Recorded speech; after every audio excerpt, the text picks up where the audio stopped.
All right, greetings everybody, and welcome to week number 6. That is right, week number 6 of your 7314 class, which is your reference class. As always, I'm your professor, Dr. J.S.K. Alston, and what we are going to do this week is we are going to do a quick state of the course update, and then after that state of the course update, I am going to tell you about two databases that are basically what I call the Googles of the databases, and they are Academic Search Complete / Academic Search Premier, and then also JSTOR. So I'll tell you why I call those the Googles of the databases when we get to that part, but first let's get to the state of the course update. And yes, I'm going to try to get this, I am getting this done earlier this time around this week so that I can actually use the rest of the week to get that semester-long project that I told you would be coming, that I can get that thing finalized. So I apologize, but what I'm doing is getting the check-in videos out of the way this week in hopes that Monday and Tuesday I can really actually finalize that thing and then have it up for you Tuesday instead of being recording on Tuesday. So that's where we are. As always, you can speed this video up. And with that said, let's pause and then get into it.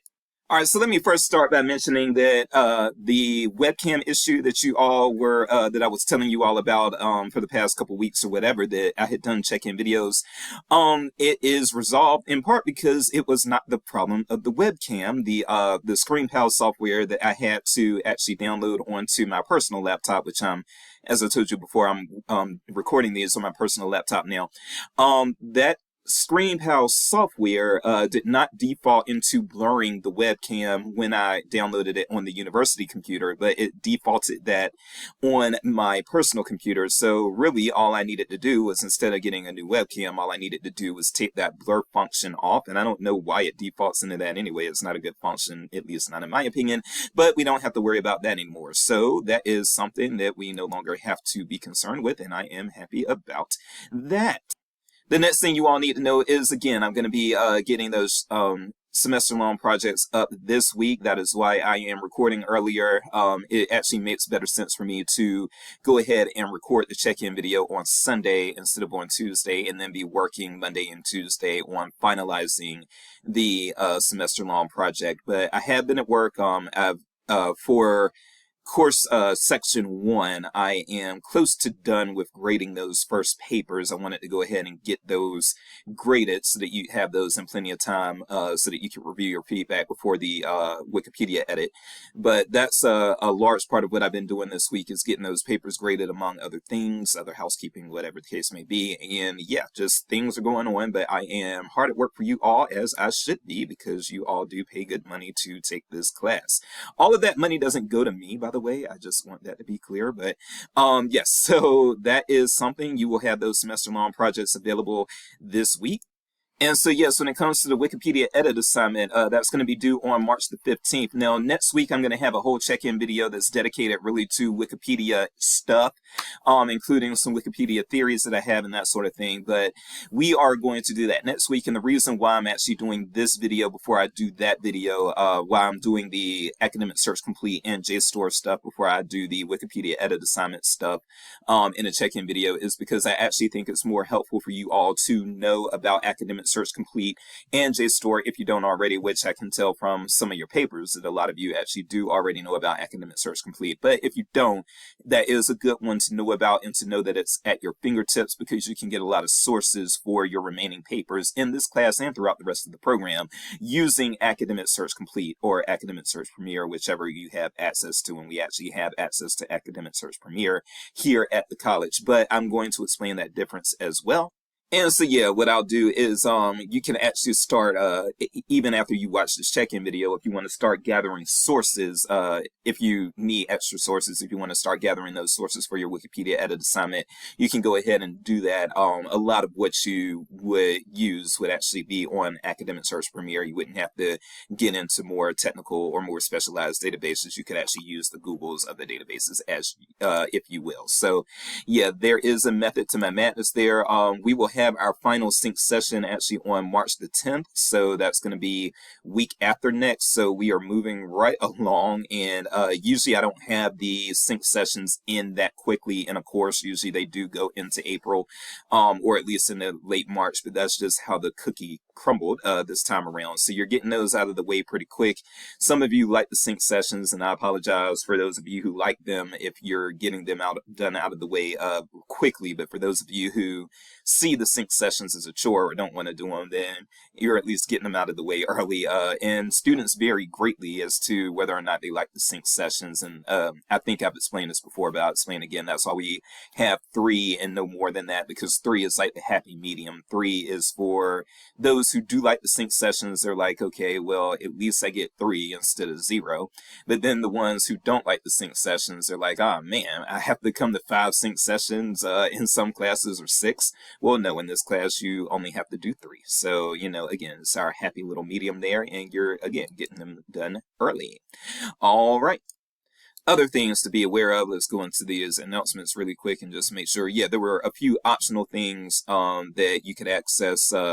This was, by the way, reading the course announcements is mandatory, but accessing the content can be optional. But yes, so this is actually a pretty neat webinar that's going to be happening this week. Let me get that date in case you haven't already looked at this, because I don't think it's too late to sign up at this point. So this will be on February 24th, which is going to be Tuesday, and this is free for everybody. So that is another good thing to keep in mind. A lot of these webinars actually are not free, but for this one, this is free, and it's good content for you to have. So I am glad that they made this one free for everybody.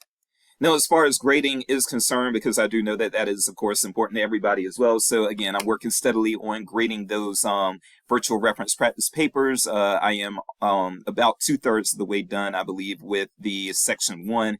After that, I'll go into section 2. But as I'm grading those, please know, and then I'm also grading for my other class, my cultural heritage class, in addition to these classes here, and doing some other things. As you would imagine, my job isn't just to teach. So yes, with that said, I am going to have to come back and catch up on and grade those discussion board posts after I get these papers graded. But getting the papers graded is of the utmost importance right now, because again, you need your grades on your papers in order to get the feedback so that you can make any improvements that you need to make for your Wikipedia edit assignment. So I've got to give you all plenty of time there, and so that's why I am again tackling the papers first. And the same with my other class. With the cultural heritage class, they had papers due the same day that you all had your first papers due, and I got to get those back to them in time for their second papers as well. So there is a method to the madness, and unfortunately that does mean that I have to get caught up on discussion board prompts later, but everything will be graded, and none of your work will just be busy work. I review everything that you all do, so just keep that in mind. Okay.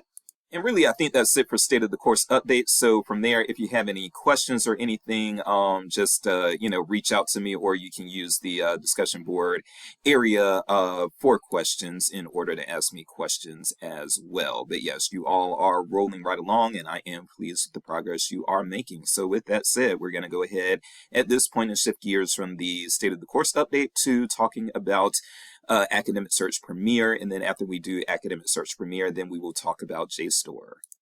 All right, so as I said, we are going to start out by talking about Academic Search Premier / Academic Search Complete. This is one of the databases that is available through the university libraries. So what I'm going to do is from the university libraries, I'm going to go to databases. But one thing that I want you all to actually be mindful of is that Academic Search Premier / Academic Search Complete is actually available at most types of libraries. It's not, it wouldn't be one that you would say, oh, that's a public library database, or that's an academic library database.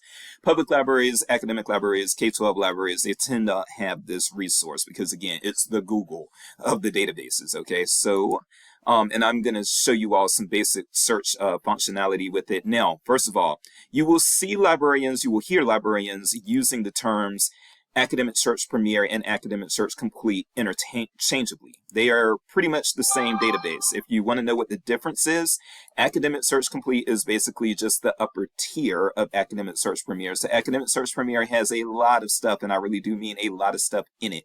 But Academic Search Complete has more in it, hence the name Complete. Slightly more expensive. But one thing that a lot of places do is they only subscribe to Academic Search Premier instead of Academic Search Complete, because they can use interlibrary loan to get the things that don't have full text in the Academic Search Premier database. So if you find something in Academic Search Premier and it doesn't have the full text, as a Mizzou student, you can use interlibrary loan, which I told you about interlibrary loan in a previous check-in video. You can use that to get the full text of that resource. And so that's why a lot of places just stick with Academic Search Premier instead of Academic Search Complete. All right, but we are going to go in here, and I will, if this is taking too long to get me in, I will pause. In fact, yes, it is. I'll pause. Okay, and so now here we are right here, and I am going to actually click out of that. And so this is the, and I really don't like the redesign that they've, hold on. Okay, so Academic Search Premier, this is, again, the Google of the databases, and the reason I call it that is because, again, you can find stuff on any topic within Academic Search Premier. So you aren't limited to a particular topic the way, like, for instance, if you were to, the EBSCO is a vendor that does a lot of databases. And so if you were to, in fact, let me just show you here. So you can come here and get a listing of various databases that you can search, and you can actually search these things simultaneously. I'm not going to do that right now, but you can search these things simultaneously if you wanted to. But yeah, if you were to look at some of these various things, I don't even know what Academic Search Elite is. That's my first time seeing that. But yeah, so, and I don't see Academic Search Complete, so maybe, that replaced that. Anyway, I don't even know. So now I'm going to have to research that and get back to you. But yeah, so, these other things are more specialized. So for instance, Agricola, that's related to agriculture. Hospitality and Tourism Index, as you can imagine, is hospitality. CINAHL is a nursing database. This is a business database, etc., etc. And you have like religious databases. ERIC is a education database. All the things. But yes, if you are actually just trying to look up topics in general, then Academic Search Premier is where you want to be. So that's why I call it the Google of the databases. Now, I am going to show you the basic functionality in this video, but if you actually want to master this database, again, what you will need to do is practice it on your own, get a feel for it, and when you actually get a feel for the database, you're going to, and look at some tutorials. You can find tutorials through libraries. You can find them on just by doing Google searches for tutorials of various databases. You can also find them on YouTube a lot of times. But yeah, so what I'm going to show you, it takes too long to actually train you on how to use this, so I can't do that in a check-in video. So what I actually end up doing in the check-in video instead is giving you the basic functionality of things that you really need to know, and then hopefully your curiosity is piqued and you can go from there. All right, so let's go ahead and we'll start out with a basic search, and then we'll do, no, actually, basic search is too basic. Y'all get that anyway. Let's start out with an advanced search, actually. And it used to be that this database, before EBSCO redesigned it, it used to be that it actually defaulted into the advanced search, and I liked that better. Personally, I liked the old way that this was designed a lot better than the new way that it is now. But, you know, things change, and that's just how things go. So let's play around with the basic search, with the advanced search. So what I'm going to do is I'm going to do just a basic search for Donald Trump and immigration, and then I'm going to start showing you a few tools on how to narrow things down, because you're going to get a lot of, just stuff when you try to search it that way. Now you do have these various filters if you scroll down. So you have these fields, but then you can do filters where you can limit the full text. That's something that you're going to be doing a lot, if especially if you're dealing with like college freshmen a lot. They're not going to want to take the time to actually find the best resources, so they're going to want the stuff that's full text in there. If you're working with date ranges, then yes, you can not default it. You can actually set this to the last 12 months, the last 10 years, so forth and so on. You can do custom date ranges and that sort of thing. You can limit to numbers of pages, and yeah. But people rarely ever use these other features here. You can search by publication, but there's also a way to do that here. So we will get into that as well. So yeah, there are a lot of different things that journal name, that's how you would search by publications. There are a lot of different tools, but anyway, and then you can also get a listing of the various publications. I don't think this is an exhaustive list, folks. I just want that to be clear. I don't think that every single publication that they pull from is actually listed in this publications tab. And then subjects, you can also get a listing of subjects if you need to. And these are like controlled vocabulary subjects.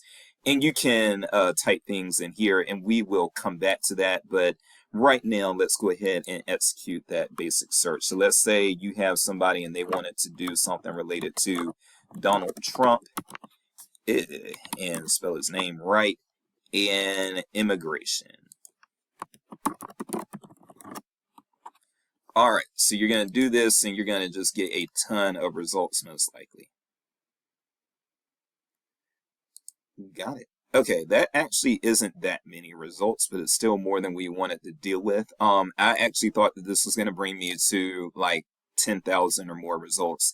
But still, this is way too much to deal with, and this is stuff that's going to be all over the place. So what you may want to do in order to actually get this narrowed down, and in order to get more on task so that you have things that you are specifically looking for, is you can go back and you can work on your filters. So we can do this. We can actually go back to the advanced search. Our stuff is still there. The first thing that we are going to want to do is this isn't going to work for us because this is actually searching for Donald and Trump as if they are keywords, and it's not searching them together as one person. It is actually looking for Donald Trump.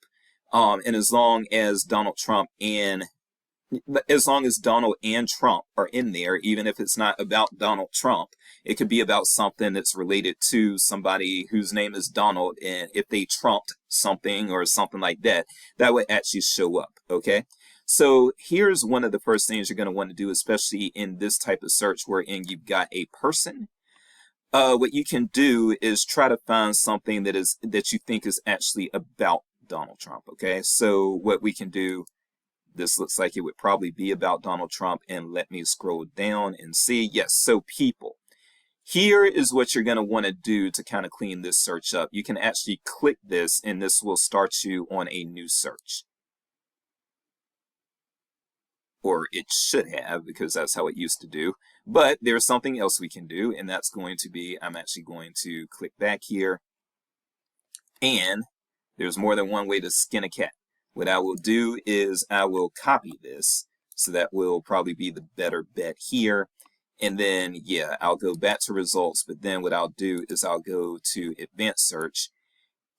And yeah, so this is what I wanted. Now, this is doing this automatically here. So this is putting the PE there, and that PE is for people. Okay, so if you scroll down, you'll see PE for people. But if I didn't have that, this is going to do the same thing. So I'm going to show you this. If I were to just have this and then scroll down and do this, this is something that you could do so that you could get right into the meat and potatoes of having Donald Trump actually be your person here, okay? And then let's first search that and see how much comes up. Should be a lot. Yeah, 67,000 things. So I've got to narrow this down. So let's say that I want to specifically do immigration. So I'm going to do Donald Trump and immigration. So now I've got 4,000 things, but now I'm just like, oh my gosh, that's still too much. But what if these things are not actually about immigration? And I want stuff that is actually about immigration, not just stuff that mentions immigration, but I want it to be about immigration. First of all, what you can do is, and I do recommend this for something like immigration, you can use a truncation symbol in this case. So if I were to put a asterisk there, then what it does is it truncates the word and it looks for anything that this is the root word. So it will look for simultaneously immigration, immigrants, and various other terms as long as they start with the immigra there. And then what I can do is I can come here and I can, right now it's doing this again as a keyword, but let's say that again, I want this to be actually about I want my results to actually be about immigration. What you can do is you can come here and then you can change this to a subject term and then click search. And this should take us down, or maybe it won't. All right, so this isn't going quite how I had planned it to, but so it is giving us the same 4,100 things. But all of these things are actually about immigrants or immigration or something of that nature, okay? So from there, what you need to do is you are probably going to need to find ways to narrow this down. One thing that you may want to do, again, if you have a time-crunched student or something like that, you can limit it to full text. And that's going to take us down. That even didn't take us down that much. It just took us down from 4,100 things to 3,800 things. So that wasn't a lot. But, and then let's say that you don't want to go, let's say you want to concentrate on things that happened after his first term. So from Biden and now his second term. What you could do is you could go, actually, I'm just going to crudely do, you can actually do a date range, but just for the sake of time and not keeping this video too long, you can do the past 5 years. And that will get rid of the things that were published before, in this case, before February 2021. All right, so that took us all the way down from 3,800 things to 845 things. And now you can see that it's really, really getting us down. Now let's say that the student, let's say you are working with the student and the student said they only could use peer-reviewed things. This is another thing, scholarly or peer-reviewed. You can click this, that comes up a lot. And now you've gone really, really down on the deep end. You've gone from 800 things to 80 things, and 80 things actually might not be enough. Now, I'm going to, at this point, click, actually, you know what? I'm going to take the peer-reviewed off, okay? So when you have peer-reviewed on, that's going to take out magazines. Generally, it's going to take out newspapers almost always. That's going to leave you specifically with academic journals, okay? Scholarly resources. All right, so that's pretty much the basics of how a search works. And then what you can do is sometimes they'll have access options. Oh, well, this does have the, it's got full text online or the PDF. So we've got, because we've clicked full text, everything that's coming up here, all 845 things that come up here are going to be things that you can actually access right here in the database. Now, I'm going to show you a few things here, and then we'll go on. But I am going to show you a few details about the record. So first of all, once you get into the record, before you even go into downloading or anything, you may want to just search whether or not you might want to search the record to determine whether or not this is something that's going to be useful for you. The reason for that is because you will often have like, a lot of times, especially when you get into academic journals, you will have things that are longer than 10 pages. And some academic journal articles, especially in law things, they can be like close to 100 pages or exceeding 100 pages. So nobody wants to read all that just to realize, oh, this wasn't helpful, right? So the catalog should help you. The catalog record should help you. First of all, you'll have the article title there, and then you'll have the publication that it was published in. You'll have the author, and that's your database, of course. And you'll have that same information here. And on source, this is good because, again, you can get your number of pages here. So this is your page numbers, 22 to 25. But this is a 4-page article, so it's not that bad. This is not a peer-reviewed source. You can actually click this and get a little information about the title as well, so as the periodical title as well. So as you can see here, well, before the redesign, before EBSCO redesigned this source, you can actually also see it would say peer review, yes or no. It does not say that now, I see, but you do still have your full text. It gives you the full text ranges for they have bibliographic records going back to 1985. For our particular subscription, we have full text going back to 1975. So, and you get your subjects that tells you what the periodical is actually about, publisher information, ISSN information, all of that is there.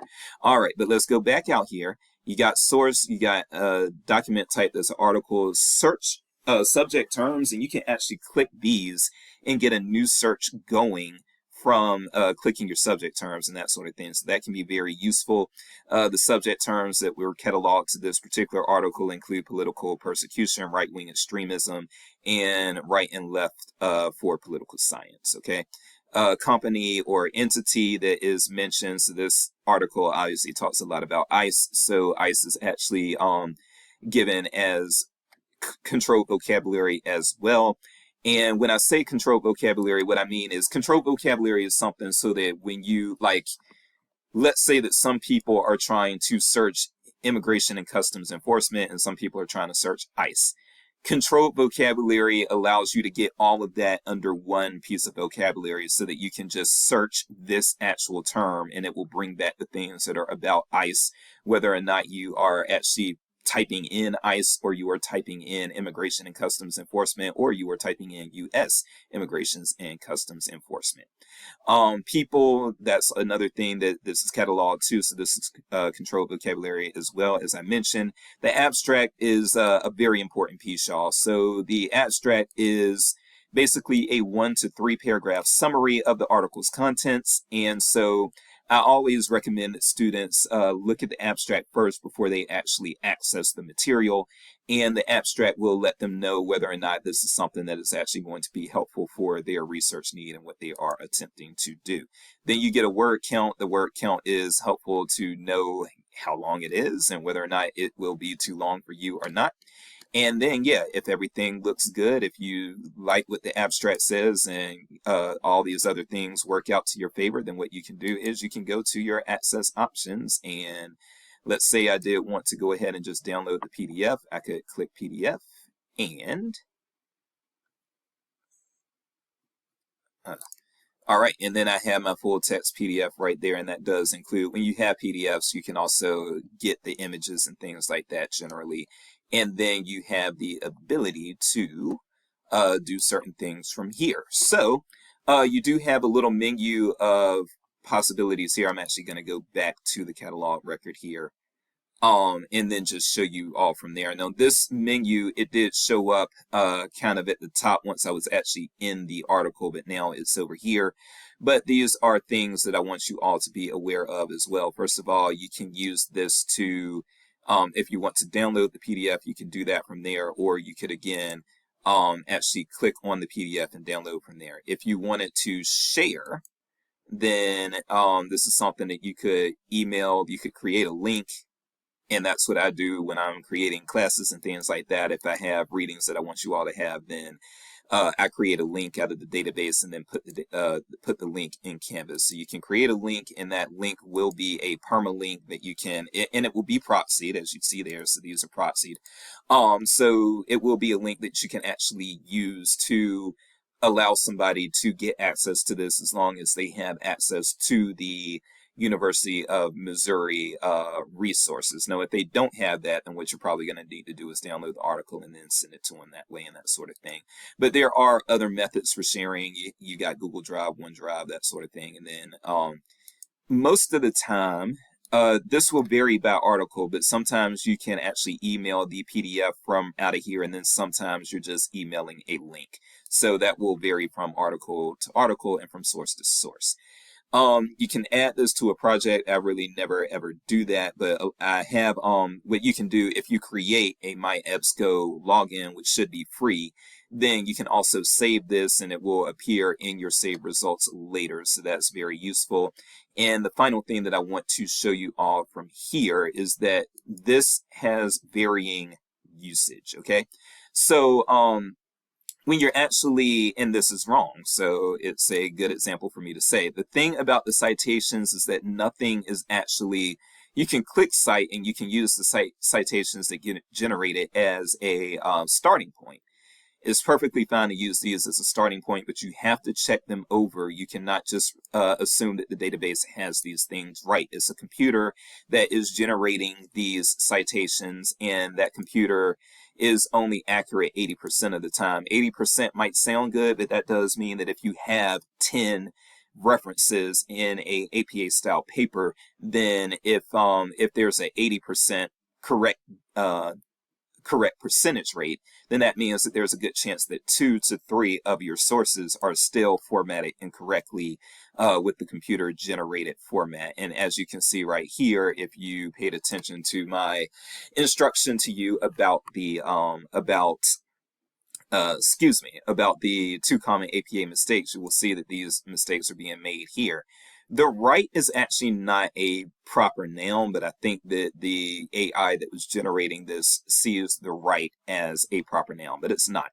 And then left-wing violence is not a proper noun. So right should be lowercase, lying should definitely be lowercase, and then left-wing and violence should be lowercase there, okay? But you can toggle this. You have several citation styles, including your heavy hitters, which are MLA and Chicago and APA, but you have some various others as well. For those of you who are in the humanities, you'll know about MLA and how, yeah, you do write out the first name of the person if you have it in MLA, but we don't do that in APA, okay? And you can either copy and paste these, again, as a starting point, but check over them, or you can do the whole fancy export thing, which I never do. For me, it's just easier to copy and paste them, okay?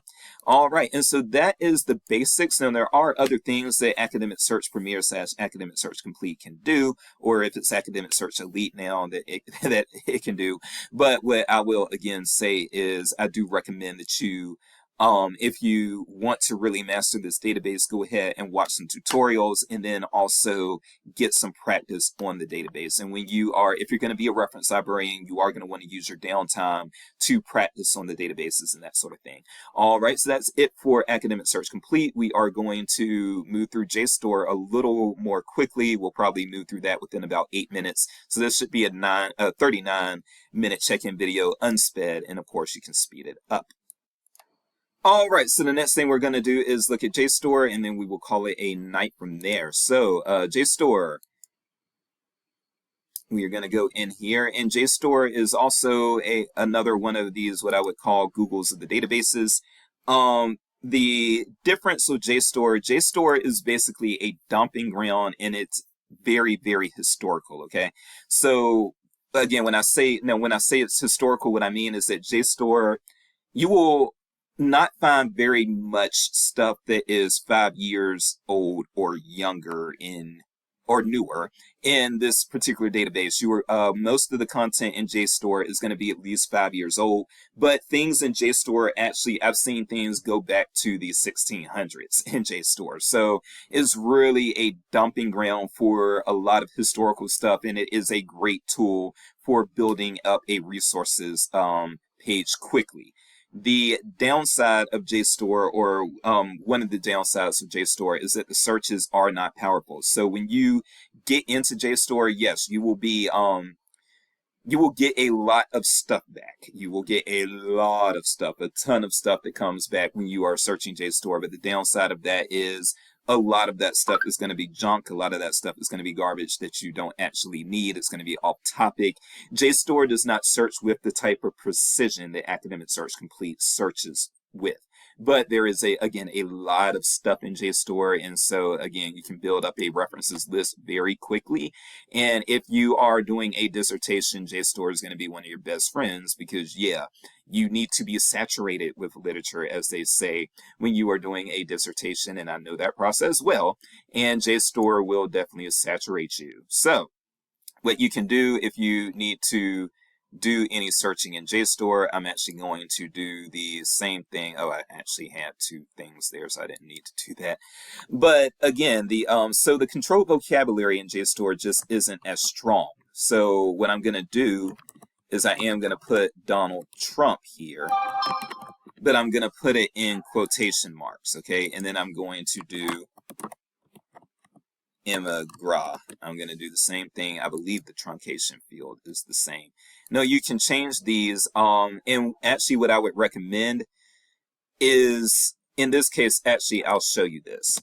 I'll show you this based on the differences in the number of results that I get. So Donald Trump and Emma Gra, without just doing keywords right now, I'm going to do the submit advanced search, and you're going to see it's going to come up with an absurd amount of stuff. Yeah, 13,614 things, okay? So let's say that I want to not do all of that. Now, first of all, before I even go back, I do want to show you that yes, you get your different source types over here. So this is bringing that stuff, 7,600 journal articles, 806 book chapters. We've got reports. We've also got images, books, documents. Documents are usually like primary source documents and that sort of thing, and that can include like letters and other things like that. So you got a lot of things going on there, basically. But what we're going to do is we're going to come back here, and again, I had 13,000 things. So let's say that, first of all, I put quotation marks around this with the assumption that all of the relevant stuff that I have is going to search Donald Trump at some point. Now, you can use your Boolean logic here. Um, and or and not. You should know Boolean logic, but let me just explain it really quickly that yes, if you have and, then it's going to search for things that are Donald Trump and immigration. If you have or, it's going to search for things that have Donald Trump or immigration. So that's going to just bring you a whole lot of stuff. And then not is a way to get rid of stuff. So you could have Donald Trump but not immigration. It's going to search for Donald Trump, but anything that has immigra in it, it's not going to bring that back. But we're going to go ahead and do and what I'm going to do, and this is the helpful way, because again, the searches aren't as precise or powerful in JSTOR as they are in Academic Search Complete and the other the other EBSCO databases. But what is a good rule of thumb is that a lot of times, if it's important, it's going to be in the abstract. So you can change this to abstract. A lot of people also do title. But abstract or title, if it's important, it will be in one of those things. And usually if it's going to be in the title, it's going to be in the abstract as well, to be quite honest with you. So that's why I'm doing abstract. And then I'm going to submit advanced search, and we should get far fewer things. Oh, well, I didn't know it was going to go down that far. So yeah, we went from 13,000 things to 71 things. I didn't quite want to go down that far, but okay, that's cool. So we've got this. What I will probably do is, let me see if taking the now I'm gonna take these off, because a lot of things will have Donald J. Trump and things like that. So let's see if this helps. Oh, well, that didn't even help that much. But anyway, okay. So you've got 80 things. If you decide that this is too narrow, then what you can do is you can take one of these out. So I can leave this as a keyword maybe, and then just do immigra within the abstract. Let's see how that works. Searching is not linear, folks. All right, that's a good number. So why Donald Trump's vision repelled American Jews? I'm actually kind of curious about that. So what you can do from here is, yeah, you can click on this, and it's actually not going to give you that neat catalog record that you had with the last thing. It's going to, oh, and this is no, it's not a book. It's part of a book. So things aren't as you can tell, things are a little bit more confusing in this database. This is a book chapter, it looks like. No, wait. Okay, hold on a second so I can get yeah, this is a book chapter. That's where that is. Sorry, I just had to think about it for a second. Open access book chapter. But what you can do, and I hate that this isn't showing up here. So if your full text isn't showing up here, that's the other thing about JSTOR, is that almost everything in JSTOR is full text, and that's something to be aware of as well. So if your full text isn't showing up here, then what you're going to have to do is you're going to have to download it. So you click that, accept, and then download, and then your full text is going to show up in a new window. So this is my full text of that book chapter right there. And I do have my options, of course, to save or print and that sort of thing. But you can do that whenever you download it. You can oftentimes just save it from there and print it out from there if need be, and then you can send it as email attachments and that sort of thing. So you've got a wide variety of things to do there. Again, if you do create an account, register, and then log in, then you can save it and you can create folders and that sort of thing.